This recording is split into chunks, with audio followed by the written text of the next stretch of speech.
Querida familia de nuestro canal Cuentos que Enamoran, queremos compartir con ustedes una noticia muy especial. En los próximos días nacerá mi primer hijo, Carlos Enrique, y mi familia y yo estamos viviendo un momento de mucha emoción y expectativa. Por este motivo, a partir de ahora vamos a reducir la cantidad de videos que publicamos. En lugar de 2 videos al día, pasaremos a 1 por día. Sabemos que muchos de ustedes esperan con ansias cada historia, y por eso queremos ser transparentes y agradecer de corazón todo el apoyo y cariño que nos han dado. Seguiremos contando las historias de romance, llenas de giros emocionantes y mensajes inspiradores, como siempre, solo que en una cantidad un poco menor, para que podamos dedicar tiempo a esta nueva etapa tan importante en nuestra vida. Como saben, normalmente publicamos un video por la mañana y otro por la tarde. Déjenos en los comentarios si prefieren que el video diario salga por la mañana o por la tarde. Sus opiniones nos ayudarán a elegir el mejor horario para compartir nuestras historias. Gracias por acompañarnos, por ser parte de esta comunidad y por celebrar este momento con nosotros. Y ahora, como siempre, vamos a contarles una historia emocionante para que no se queden sin su momento especial de cada día. Espero que la disfruten mucho, que Dios los bendiga y que sus familias estén siempre llenas del amor de Dios. ¿Puede una melodía olvidada despertar un alma que ha dormido durante 20 años?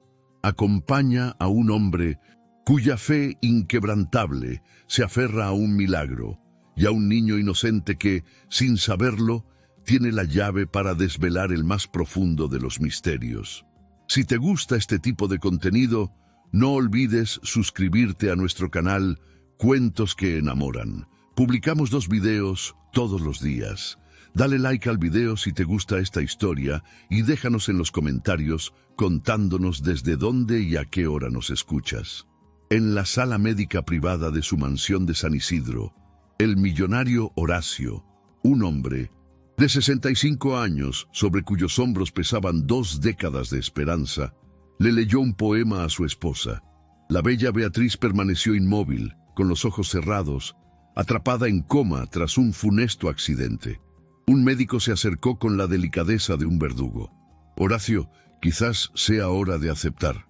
Con los ojos llenos de un dolor desafiante, el millonario lo interrumpió. Su voz, un susurro de acero.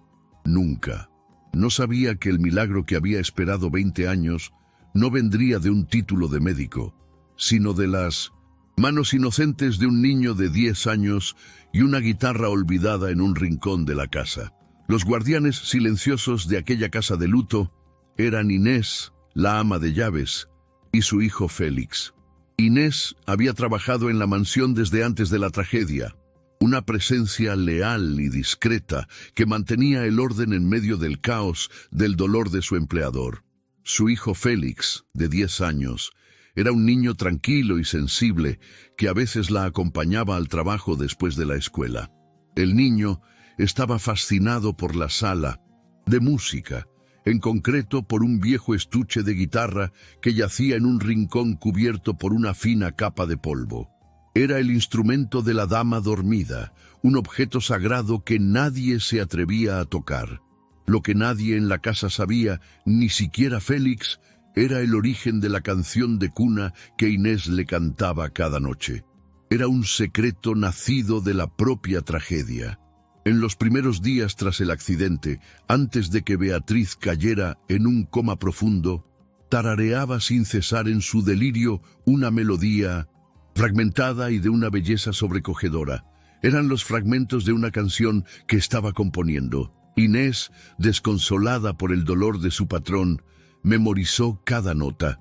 Ignorando su historia, adoptó la melodía huérfana y la transformó en la canción de cuna de su hijo, un legado de belleza nacido del dolor más profundo. El antagonista de esa historia era el propio tiempo, un ladrón despiadado que ya había robado 20 años de la vida de Beatriz y la felicidad de Horacio. Y con el tiempo llegó la desesperanza científica. Los médicos, con sus pruebas y diagnósticos, habían declarado el caso irreversible. Para ellos, la devoción de Horacio era una negación patológica. La presión de su familia y sus socios era inmensa para que siguiera adelante, para que apagara las máquinas y aceptara la realidad. Pero la negativa de Horacio a rendirse era lo que mantenía esa casa suspendida en el tiempo, un santuario a la espera de un milagro. La rutina de Horacio era un acto de fe. Todos los días se sentaba junto a la cama de Beatriz, le leía las noticias del día, sus poemas favoritos, y le contaba su vida, como si ella simplemente estuviera durmiendo una larga siesta. Mantenía la casa exactamente como ella la había dejado, la ropa en su armario, sus libros en su mesita de noche.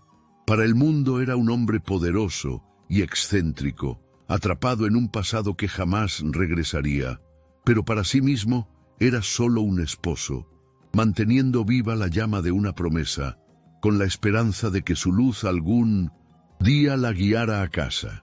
Y mientras Horacio mantenía viva la memoria de Beatriz con sus palabras, su música vivía en otro lugar. La canción nacida de la mente de Beatriz y preservada por el amor de Inés, ahora residía en el alma y la memoria de Félix. La melodía que perteneció a la dama dormida se había convertido en la banda sonora de la infancia del hijo de la criada. Y ahora, al acercarse el 20º aniversario de la tragedia, esa canción estaba a punto de encontrar su camino de regreso a casa a través de las cuerdas de una guitarra que llevaba 2 décadas esperando terminar su última y más importante melodía. La proximidad del 20º aniversario del accidente de Beatriz intensificó la presión sobre Horacio.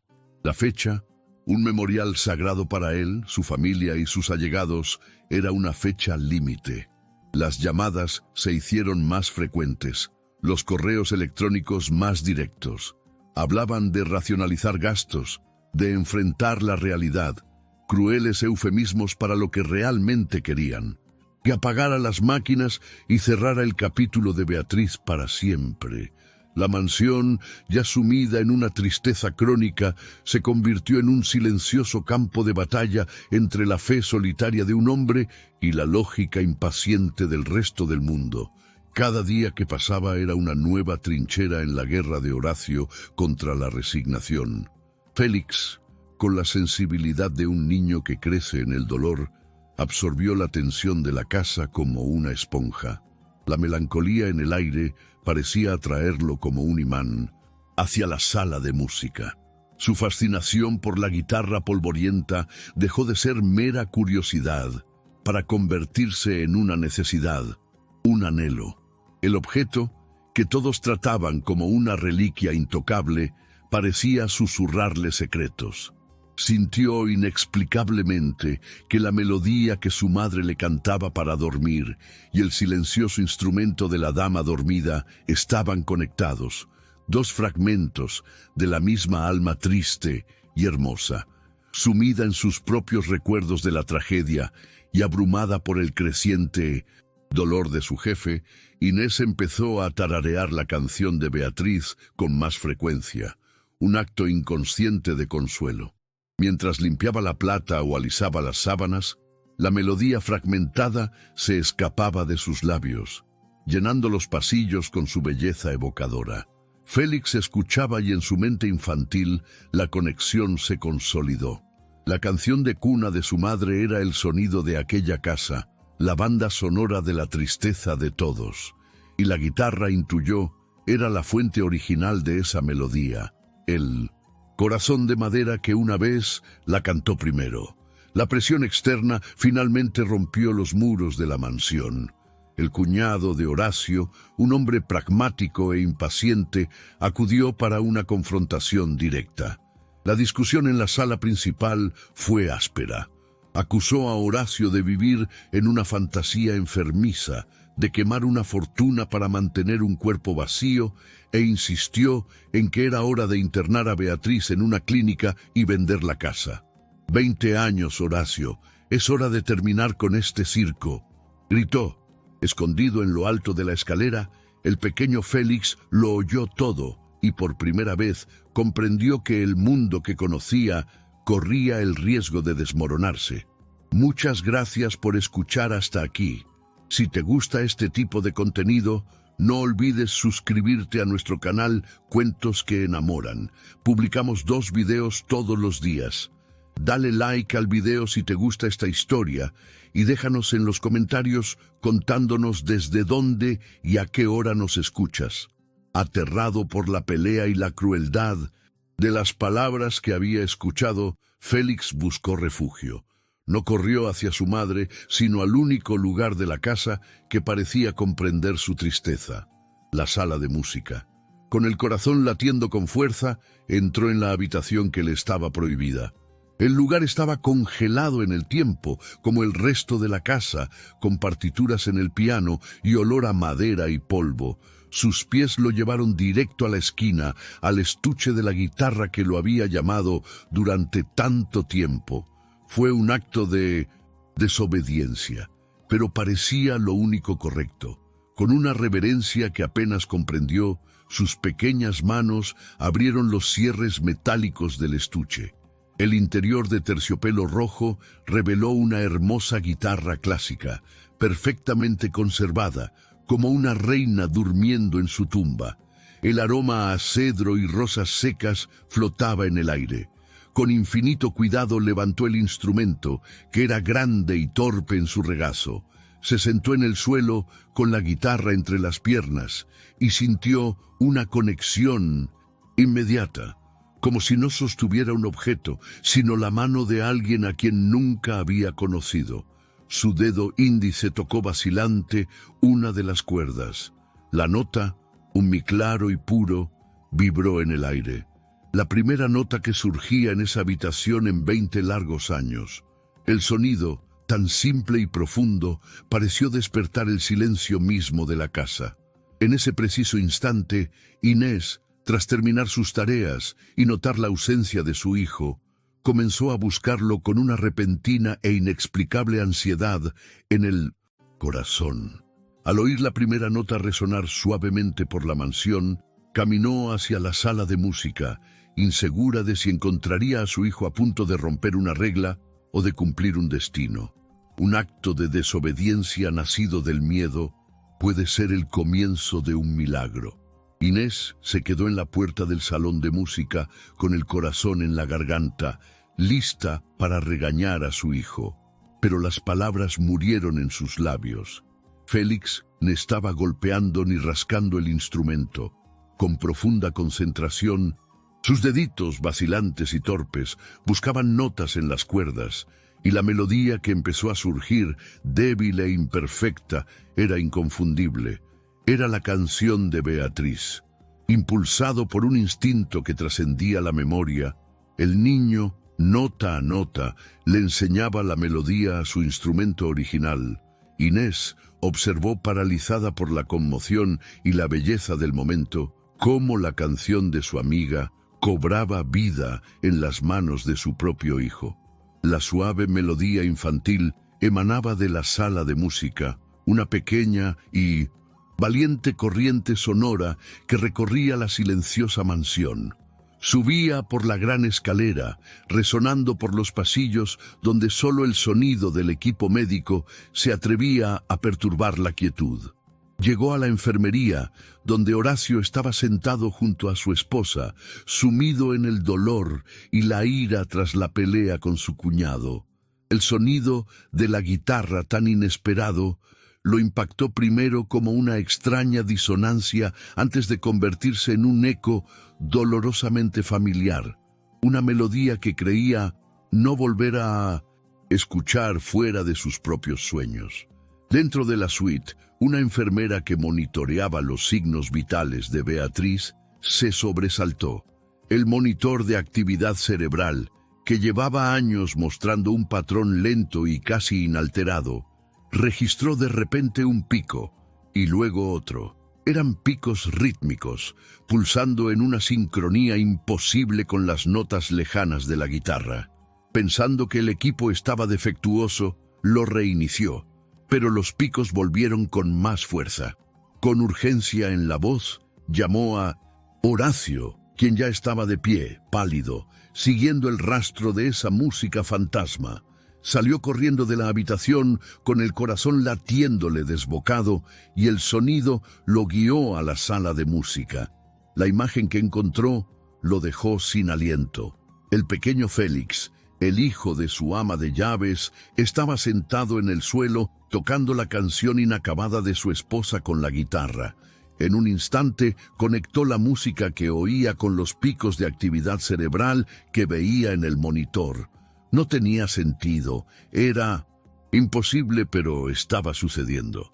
Con la desesperación de un hombre que contempla un frágil milagro a punto de desmoronarse, le gritó al niño asustado con la voz ronca por la emoción: «¡Sigue tocando!». Félix, sobresaltado por la aparición y el grito de Horacio, casi se detuvo.